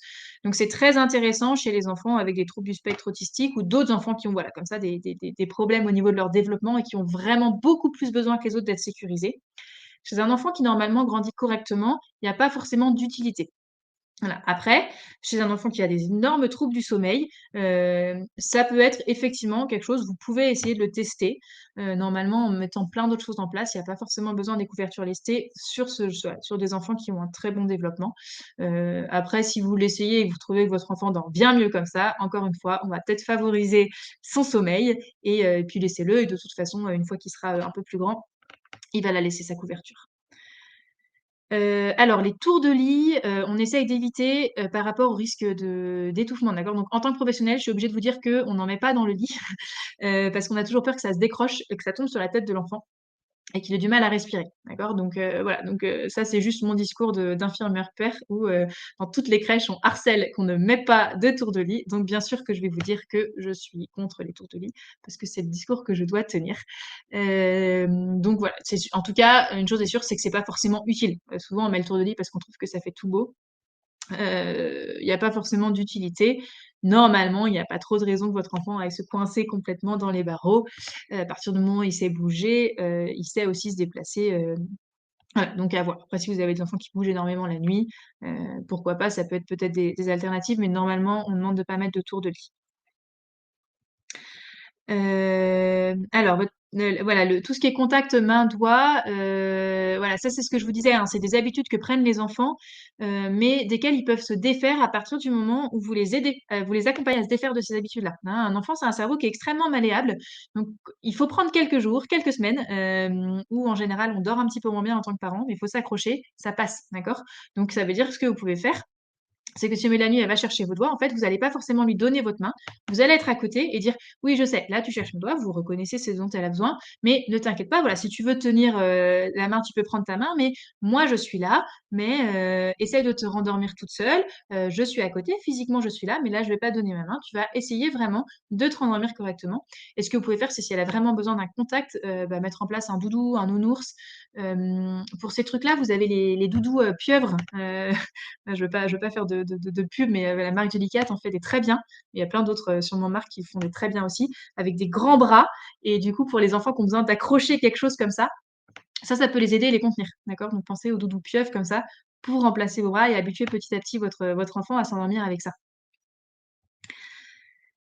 Hem, Tour de lit, ça a sauvé votre nuit grâce aux tétines qui ne tombent plus, voilà. Bon, je vous ai dit, moi, le tour de lit, je suis obligée de donner mon discours professionnel, donc la luminothérapie dans les pays du Nord, tout à fait, hein, c'est pour les gens qui n'ont pas assez de lumière en journée, parce que dans les pays du Nord, ils n'ont pas beaucoup de lumière du jour pendant pas mal de temps pendant l'année, et du coup, on a mis en place des espèces de lampes qui reproduisent la lumière du soleil, et les gens se mettent dessous. Alors déjà parce que ça permet comme ça sécrète, ça permet de sécréter la mélatonine, donc ça évite tous les états dépressifs dus à l'hiver et dus au noir, et ça permet effectivement aux personnes de mieux dormir. Là, on est reparti sur le moment où il y avait un bug. Hop, excusez-moi, parce que du coup, j'ai beaucoup de messages pour me dire qu'on n'entend rien. Hem,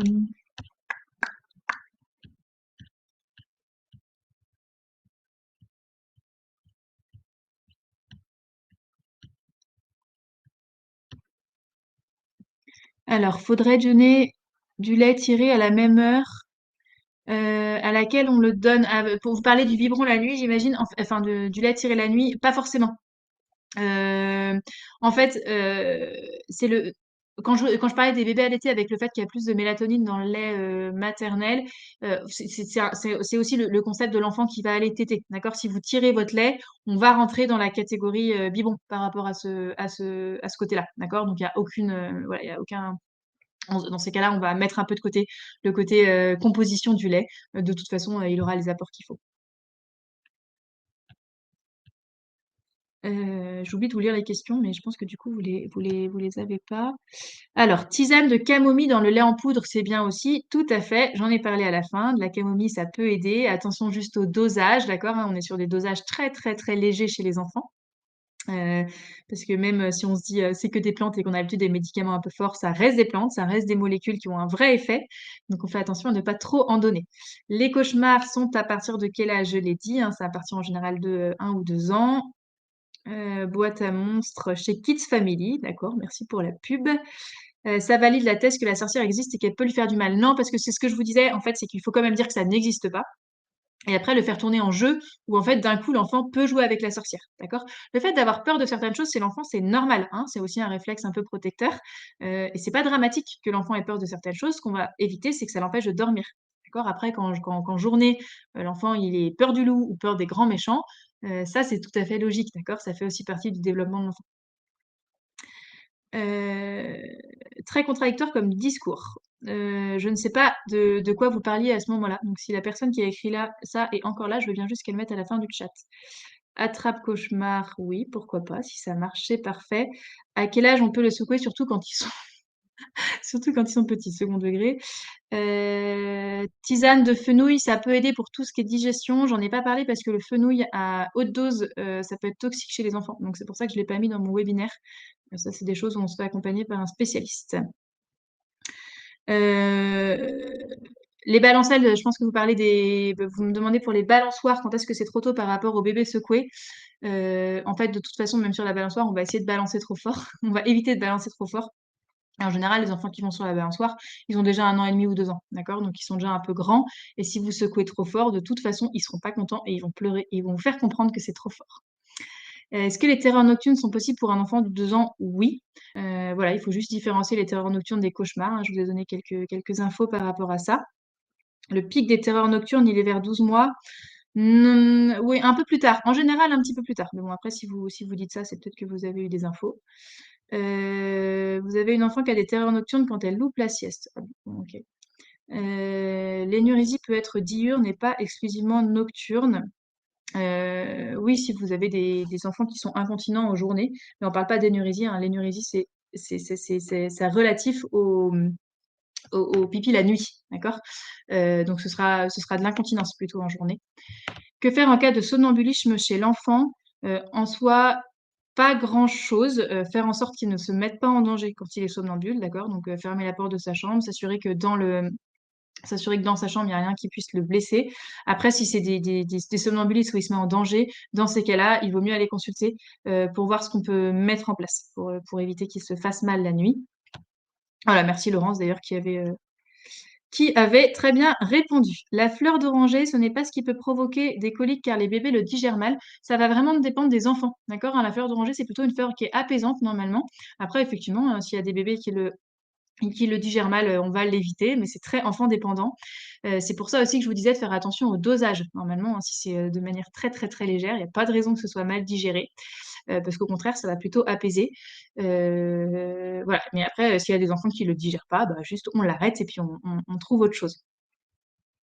Et quelqu'un m'avait répondu: «C'est l'huile essentielle, pas la plante». Oui, de toute façon, les huiles essentielles, j'en ai pas du tout parlé, parce qu'il y a des grosses mesures à prendre chez les enfants, donc j'en ai pas parlé ce soir.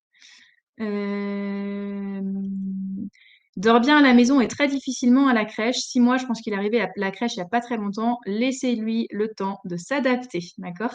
S'il dort difficilement à la crèche, c'est parce que pour l'instant, il est pas encore très sécurisé à la crèche. Ça va venir. Faites confiance aux professionnels de la crèche. Faites confiance à votre enfant. Ça va finir par se réguler, d'accord? Après, je peux pas trop vous donner plus de conseils là parce que c'est quelque chose d'un peu trop personnel et que j'ai besoin de plus d'éléments. Mais en tout cas, tout ce que je peux vous dire, c'est qu'il n'a que 6 mois, il est encore petit, ça va s'apaiser, d'accord? Et il faut que vous fassiez aussi confiance à votre enfant et confiance à la crèche, pour que lui puisse ressentir qu'il peut un peu relâcher. Est-ce que vous allez refaire ce webinaire? C'est possible que je le refasse parce qu'en fait, on avait une plateforme avec, 200 participations possibles ce soir et comme on avait beaucoup trop d'inscrits, je vois qu'il y en a plein qui n'ont pas pu rentrer. Donc je pense que je vais le refaire effectivement. Peut-on développer pas de place à la négociation, rigueur indispensable au moment du coucher? Alors ça, j'en ai parlé. Je fais attention aux mots que j'utilise parce qu'on a une grosse guerre politique sur tout ce qui est, éducation bienveillante en ce moment. J'en ai parlé au moment où voilà, on parlait des rituels. Alors, c'est uniquement quand vous avez des enfants qui ont des problèmes au niveau du sommeil. Voilà, quand je disais la rigueur, elle est indispensable, c'est chez les enfants qui ont du mal à aller se coucher, qui se réveillent beaucoup la nuit et chez qui on va essayer de réinstaurer un rythme très fixe de sommeil, d'accord? Pour qu'il se réveille moins la nuit. Si c'est un enfant qui a un rythme de sommeil normal, qui se réveille une fois la nuit, qui a pas trop de sommeil, de problème à l'endormissement, on oublie ce côté-là, vraiment, d'accord? C'est hyper naturel.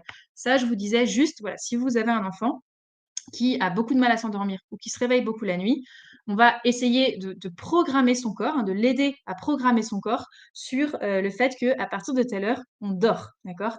Et donc c'est pour ça que je vous disais, qu'il faut être extrêmement rigoureux sur l'heure du coucher et que souvent ces enfants-là, s'ils se réveillent beaucoup la nuit, ils ont pas forcément non plus envie d'aller dormir. Mais c'est pas parce qu'ils ont pas envie d'aller dormir qu'ils iront pas. C'est vous le parent.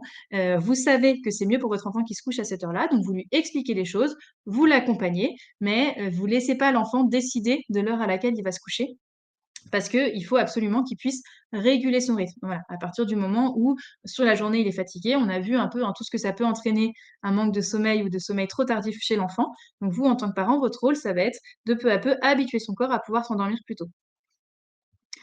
Voilà, donc bien sûr, cette rigueur-là, je vous dis, importante s'il y a des soucis, d'accord? S'il n'y a pas de soucis, c'est pas grave, si c'est pas tous les jours à la même heure, tant que l'enfant se couche quasiment à 20 ans, enfin avant 21h, quasiment tous les soirs, sauf exception, aucun problème, même si c'est pas tous les soirs à la même heure, d'accord?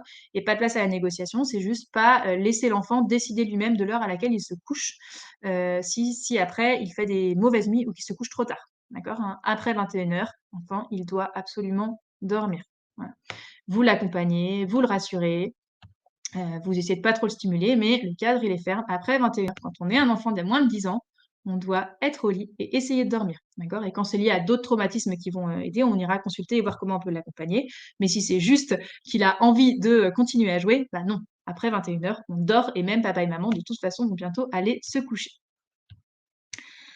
Euh, Petit message d'espoir pour les mamans qui allaitent la nuit. Je connais plein d'enfants dans mon aîné qui se sauveraient tout seuls de nuit. Bien sûr que ça arrive.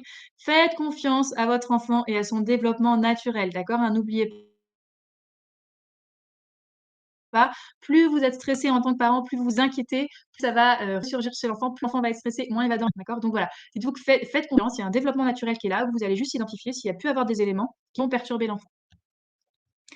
Comment arriver à faire dormir bébé sans les bras? Je vous ai répondu un peu plus tôt. À quel âge peut-on donner les probiotiques dès la naissance? Hein, souvent, on dit même les enfants qui sont nés par césarienne, comme ils n'ont pas le passage au niveau de la flore vaginale de la maman, on leur en donne même dès la naissance des probiotiques. Donc ça, aucun problème. Après, en fonction des probiotiques que vous achetez, vous avez les dosages. De toute façon, il y a des probiotiques qui sont faits pour les enfants. C'est très peu, hein, on est sur une goutte à peine hein, quand ils sont tout petits comme ça. Mais, dès la naissance, c'est possible. De toute façon, que ce soit au biberon ou au sein, l'enfant, il en a plein des probiotiques, d'accord? Hein. Dans les laits en poudre, il y en a d'ajoutés. Dans le lait maternel, il y en a. Sur le sein de sa maman, quand il va téter, il y en a. Donc, de toute façon, il en prend. Bébé se couche avant 21h et se réveille dès 5h30 ou avant tous les jours. Des conseils. Alors, se coucher avant 20h, c'est très bien. Déjà, ne lâchez pas, même si je sais que ça vous fait des réveils un petit peu tôt. En fait, j'ai pas trop de conseils à vous donner dans le sens où ça va se réguler.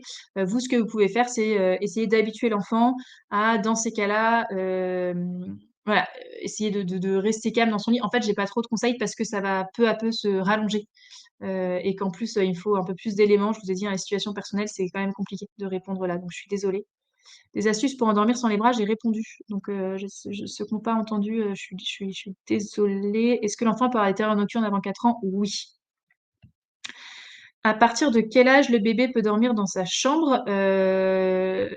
À partir de l'âge que vous souhaitez. Alors en général pour les mamans qui allaitent ou chez les tout petits avant 4 mois, comme ils réclament beaucoup à manger la nuit, on est plutôt à favoriser le sommeil dans la chambre parce que ça permet aux parents de pas faire trop d'allers-retours. Après si vous souhaitez que votre enfant dorme dans une chambre dès qu'il est tout petit, aucun problème. Si vous souhaitez qu'il dorme avec vous pendant tout un petit bout de temps, aucun problème et le jour où, vous souhaitez qu'il aille dormir dans sa chambre, bah, vous l'habituez peu à peu à aller dormir dans sa chambre. Voilà et c'est vous qui posez le cadre. Ce qu'il faut, c'est que vous soyez à l'aise avec ce que vous faites. On est beaucoup dans une société où on essaye de faire dormir l'enfant loin. Dans beaucoup d'autres cultures, les enfants dorment avec leurs parents jusque très tard. Chez les animaux, tous les enfants dorment collés à leur maman, d'accord?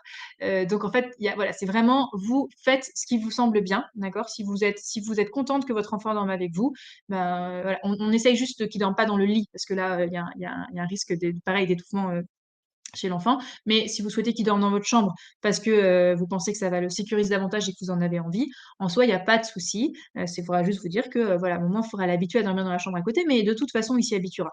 Ok. Donc, il n'y a pas d'âge, c'est vraiment faites ce que vous avez envie de faire, vous, en tant que parent. D'accord. Posez-vous la question, vous, en tant que parent, et choisissez, vous, là où vous vous sentez bien, et votre enfant va s'adapter, ça, je vous promets.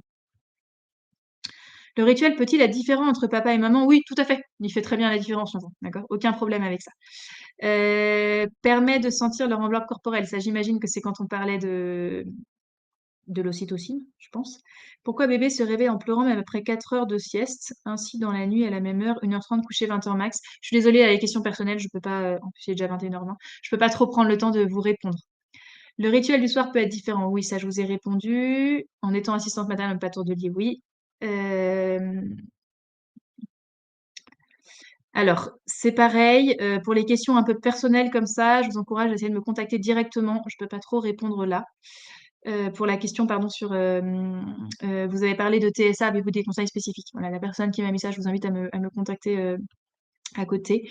Ma fille a 8 ans, elle n'arrive pas à dormir seule, avez-vous un conseil? J'ai pas trop de conseils à vous donner parce qu'il faudrait savoir pourquoi est-ce qu'elle n'arrive pas à dormir seule, de quoi est-ce qu'elle a peur. Pareil, essayez plutôt de me contacter parce que les réponses individuelles, c'est un peu compliqué de vous les donner là ce soir, sinon on va jamais arrêter ce webinaire. Donc pareil pour le reste. Comment peut-on faire? Ma fille pleure une fois par nuit et nous sommes obligés de la prendre avec nous dans le lit. Elle a 1 an. Et ben, en fait, il faut aller la rassurer, aller la sécuriser, dire que vous êtes là, poser une main sur elle, mais ne la prenez pas dans les bras. Elle va s'habituer à ça et forcément, elle va vous le réclamer. D'accord? Donc, bien sûr, allez la rassurer. Je vous dis pas de la laisser pleurer, c'est pas ça du tout. Allez la contenir, la sécuriser par votre voix, par votre présence. Mais voilà, et accompagnez-la à se rendormir dans son lit. Ça va prendre quelques jours et pendant quelques jours, vous allez devoir peut-être vous relever 5 fois pour qu'elle finisse par se rendormir, mais elle finira par se rendormir, je vous promets. Elle finira par s'habituer. D'accord? Ça, c'est une certitude. Hem, est-ce que c'est normal que ma fille de 3 ans dort moins de 10 heures par nuit? Si à côté de ça, elle est en forme, qu'elle n'est pas surexcitée en journée, qu'elle a des bonnes capacités d'apprentissage et que ça va, c'est juste qu'elle a pas besoin de dormir 10 heures par nuit. Zéro inquiétude, d'accord? Faites aussi en fonction, hein, je vous ai dit au niveau des besoins en sommeil, on fait en fonction de l'enfant. Mon fils de 2 ans se réveille au moins 2 fois la nuit, dont la première fois avec une coupure de 1 heure à 2 heures. Comment faire pour éviter ou réduire cette longue coupure? Il pleure pendant 1 heure et veut être porté. Alors déjà, c'est, ne pas le porter. Parce qu'en fait, si vous l'habituez à le porter quand il pleure, forcément, il va le réclamer. Donc, au lieu de le porter, c'est rester à côté, poser une main sur sa tête, poser une main sur lui, hein. Je vous disais, le contact physique, ça apaise beaucoup les enfants. Le sécuriser par vos mots, l'accompagner, voilà, dire que vous voyez qu'il a envie d'être porté, vous le sentez, il est triste, il y a quelque chose qui va pas, mais là, c'est l'heure de la nuit, il faut dormir. Voilà. Et si, en mettant tout ça en place, donc je vous dis, ça prend plusieurs jours, hein, vraiment, vous dites pas que c'est miraculeux, c'est pas sur une nuit, il faut habituer l'enfant, ça prend plus de temps. Si ça dure et que vous trouvez qu'il y a quelque chose de particulier, allez consulter un spécialiste pour être sûr qu'il n'y a pas un petit traumatisme ou une petite peur qui est restée.